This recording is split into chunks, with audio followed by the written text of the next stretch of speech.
this slim but slippery novel and revealing it in a fresh light. Kerouac's vivid description of Burroughs in early May 1952 captures the acute ambiguity of his situation.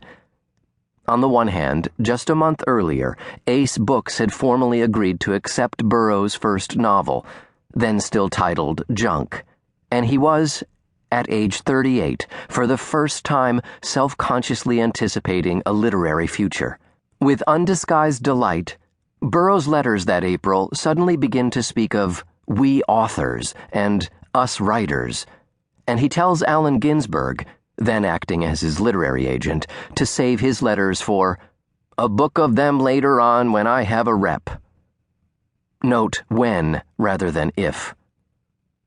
On the other hand, every letter Burroughs wrote that year used a false name on the envelope in order to escape the prying eyes of Mexican officials, because Kerouac's intrusion on the writing of Queer followed only 8 months after that fateful evening when Burroughs' Star 380 automatic shot low and put a bullet through the forehead of his wife, the glass he was aiming at rolling unbroken along the floor near a table with 4 empty bottles of Oso Negro gin. That drunken act of madness would cast a long, dark shadow over whatever writing success Burroughs might have in Mexico, South America, Tangier, Paris, London, New York, or his final home in Lawrence, Kansas. The shooting of Joan Vollmer has loomed large in the legend of Burroughs and the Beat Circle for obvious reasons, but the pairing of her death with his second novel only came about in 1985, due to lines that are quoted as often as anything he ever wrote.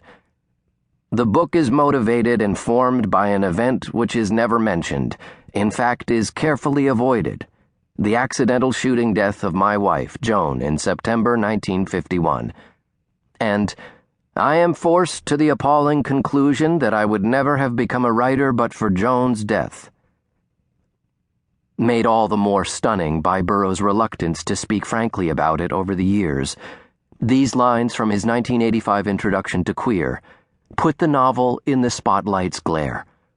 As a traumatic report of the real, his revelation also had the perverse effect of framing the text with such a sensational context that it all but obscured both the fiction itself and any other reality behind it. That gunshot was the turning point in Burroughs' life, and Queer was an equally decisive turning point in Burroughs' writing, but it's possible, in fact necessary, to separate the two. First, it's simply not the case that Joan's death is carefully avoided in Queer. In terms of its fictionalization of autobiographical events, the shooting falls outside the narrative chronology, which ends in late summer 1951. Without Burroughs' introduction, few would have thought to make the connection. Further, Burroughs offered an entirely distinct explanation for why, even though they were written back-to-back, his second novel differed so radically from his first. Why only in Queer do we find the trademark comic grotesque turns that would take center stage in Naked Lunch? The difference, of course, is simple, he explains. Junkie is a novel of addiction, Queer a novel of withdrawal, and during withdrawal he may feel the compulsive need for an audience, and this is clearly what Lee seeks. So he invents a frantic, attention-getting format which he calls the routine.